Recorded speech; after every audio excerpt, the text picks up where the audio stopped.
سلام المتتبعين ديالي والمتتبعات، مرحبا بكم في قناه حنان هوم شانيل. كنتمنىكم تكونوا بخير وعلى خير وانتم كتشوفوا هذا الفيديو ان شاء الله. اليوم نقدم لكم خبز البانيني وبواحد الحشوه اللي كتجي زوينه، والخبز اللي كيجي اكثر من رائع، كيجي هشيش وزوين وكيمكن لكم الاحتفاظ به في المجمد خفيف. اذا بغيتو تعرفوا المكونات والطريقه تبعوا معايا الفيديو حتى الاخر.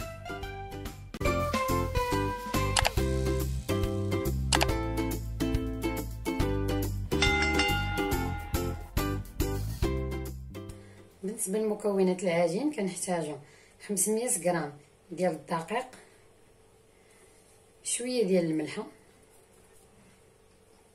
معلقه كبيره ديال الحليب بودره، حليب مجفف، معلقه كبيره ديال خميره الخبز، معلقه كبيره ديال السكر الخشن سنيده،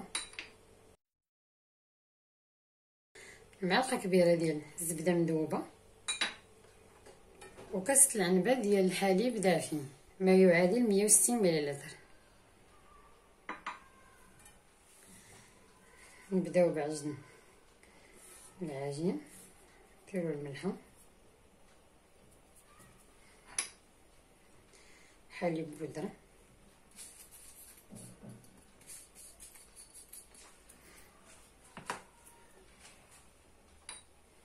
السكر،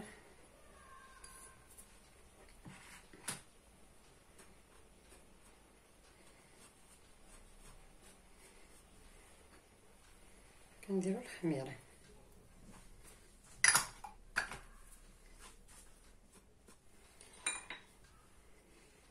الزبده،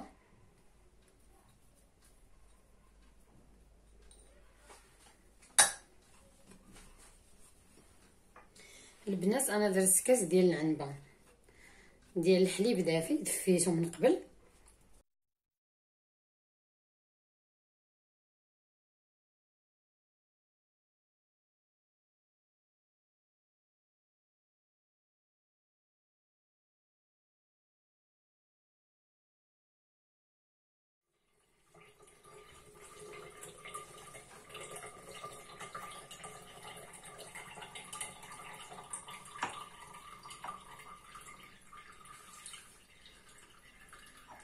نسيت ما قلت لكمش البنات، وكاس ديال الماء.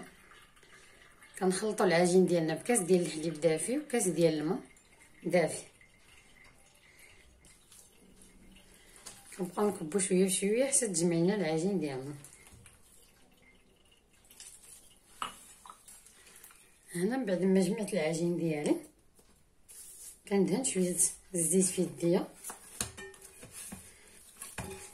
وكندلك بها العجين ديالي. هاد العجين البنات ما كتحتاجش للدليك بزاف،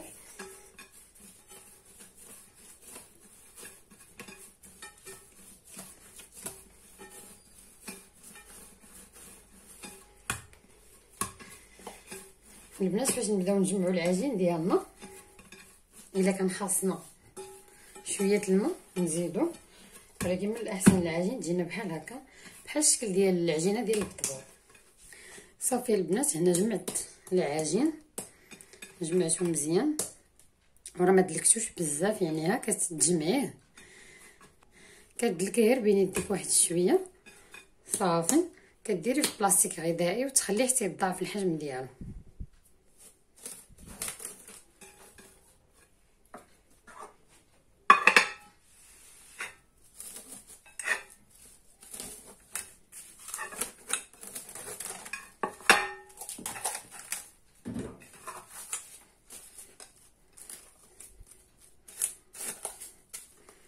كنخليوه حتى يضاعف الحجم ديالو ونرجع معكم.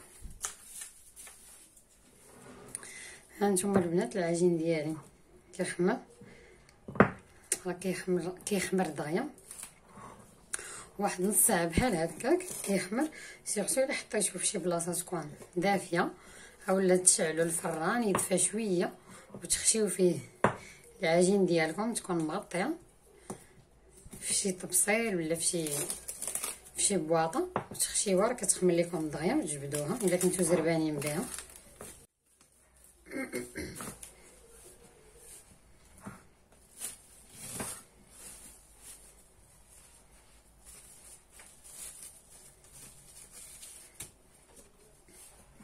صافي كنحاولوا نخرجوا من العجين ديالنا الهواء.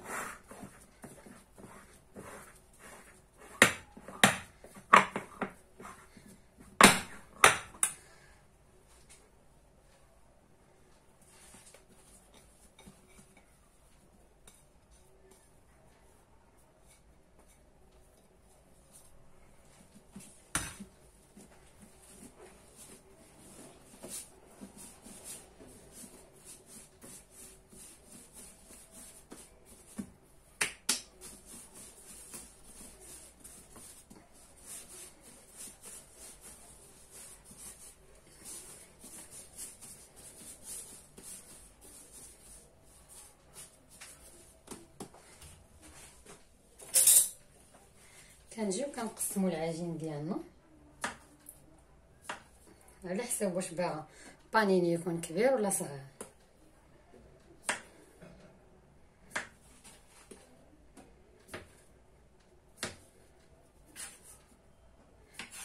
بهذا الشكل.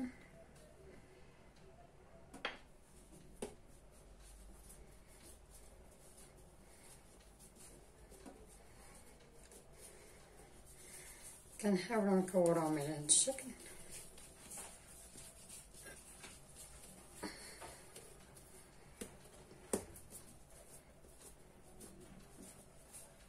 باش كيجينا تشكيل البانيني ساهل.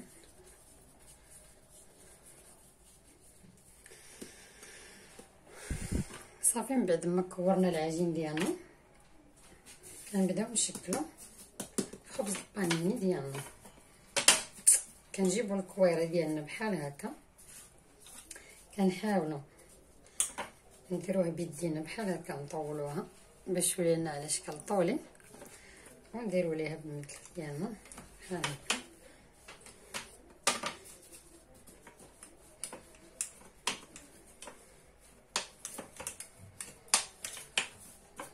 بهذا الشكل.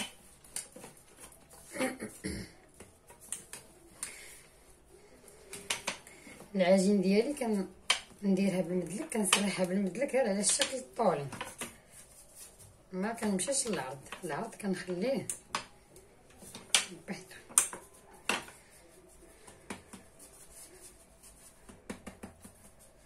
من بعد كنحاول نقادها بيديا، راه بحال البطبوط وهو طويل هكا.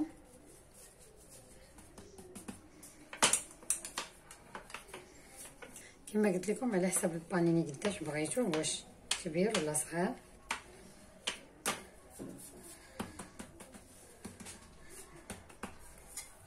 صافي البنات بهذا الشكل. العجينه كتكون ما رقيقه ما غليظه، بهذا الشكل هكا.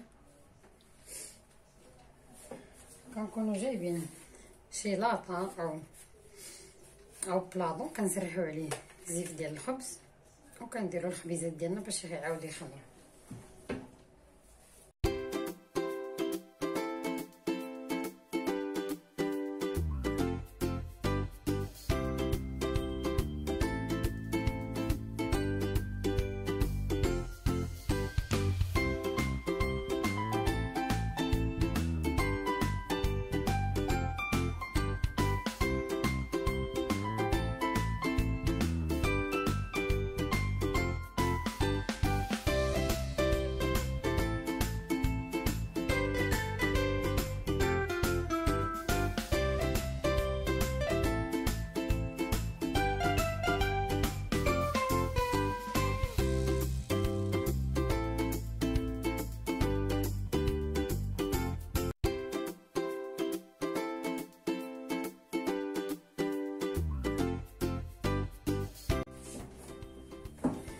صافي البنات هكا كنستمروا على هذا الشكل حتى كنكملوا الخبيزات ديالنا، وكنخليوهم يخمروا حتى يبدا في الحجم ديالو، عاد باش كنطيبوهم في المقله. المهم البنات من بعد ما كملنا الخبيزات ديالنا حطيناهم باش يخمروا، بما خمروا غنشارك معكم العماره باش نعمر بانيني ديالي. انا درت هنا صدر ديال الدجاج طحنته شويه باش يجي على شكل كفته، حيت نديرو على شكل كفته. بصله مشلضه مزيان باش تذوب لنا ضايا، جوج دروسه ديال الثومه، القزبر والمعدنوس تقريبا معلقه على حسب الكميه ديال الدجاج اللي ديرو. وهنا كنحتاج شويه التحميره، شويه الملح، شويه البزار وشويه السكنجبير.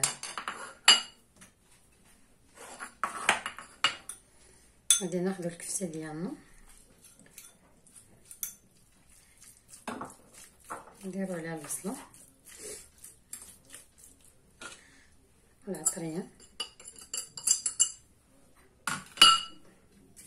وربيع.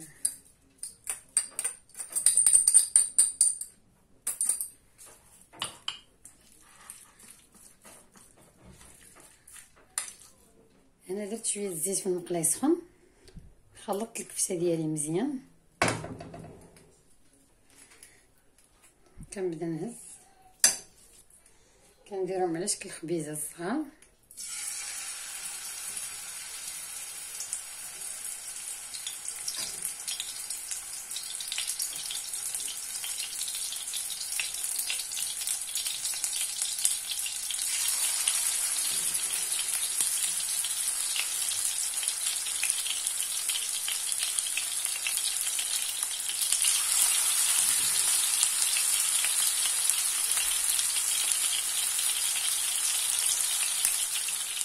هي الكفته من بعد ما طابت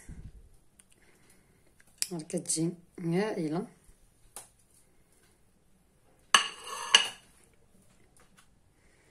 هنا اللي نحتاج معاها باش ندهن البانيني، درت هنا صوصه سبق لي وحضرتها معكم في واحد الفيديو ديال باستيشو، كندير فيها مايونيز كاتشوب والجبن المثلث. وهنا شحرت واحد شويه البصيله باش نفرجها، عاد ندير الكفته ديالي في بانيني. نخليو الحشوه على جنب ونمروا باش نطيبوا بانيني ديالنا. ها هو بانيني ديالنا من بعد ما اختمر وضاعف الحجم ديالو كي كيولي اش كيبان لكم بهذا الشكل هكا. بعد ما كتسخن المقله ديالنا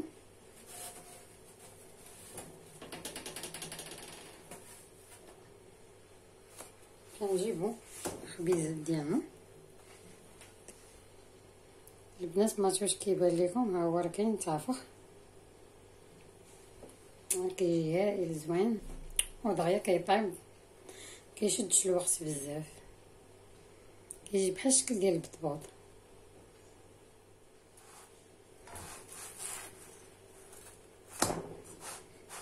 بعد ما كتحمر لنا كنقلبوهم.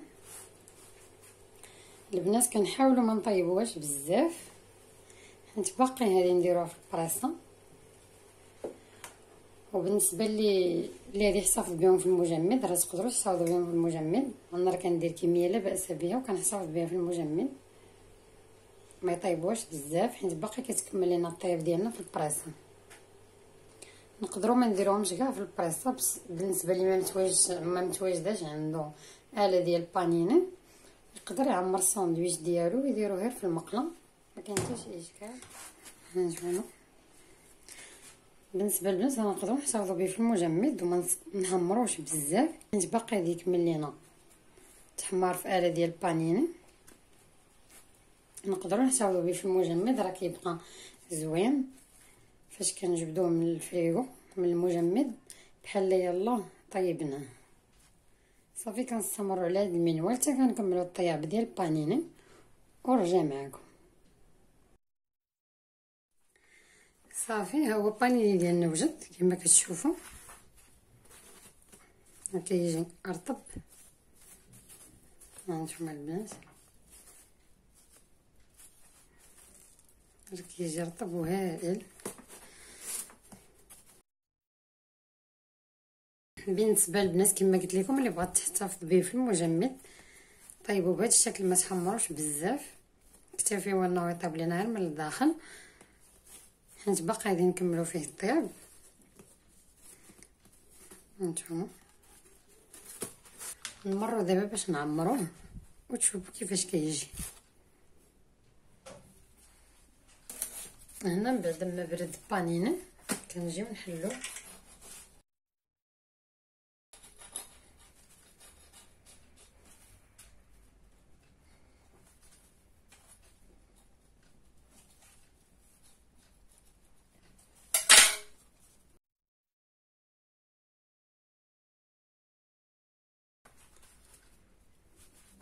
هانتوما البنات كيفاش كيجي، راه كيجي خاوي. هنا كندهن اولا بالصوص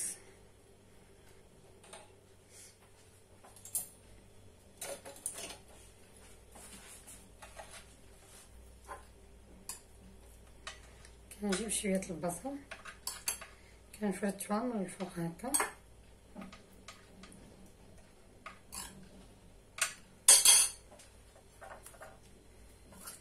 وكنجيب هنا شويه الفرماج محكوك. انا البنات غير كنشارك معكم الحشوه، نتوما باش ما بغيتو تعمروا اللي متواجد عندكم غادي تعمروا به. كناخذوا الكفته اللي سبق لينا حضرنا بهذا الشكل هكا. كناخذوا فرماج مربع ديال لي ساندويتش كنديروا بهذا الشكل هكا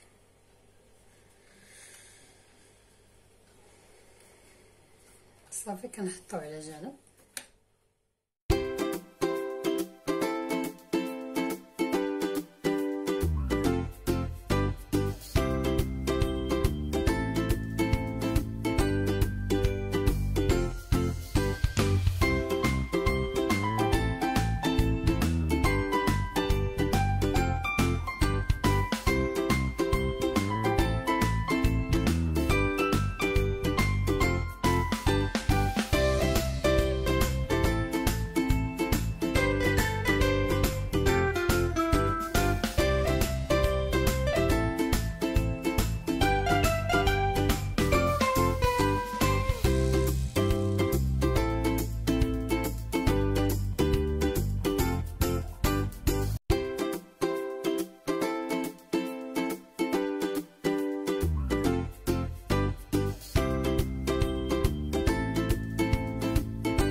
البانيه ديالنا وجد كما شفتوا راه كيجي رائع.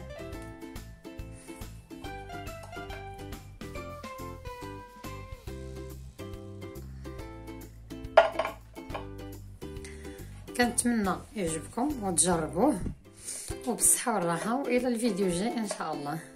السلام عليكم.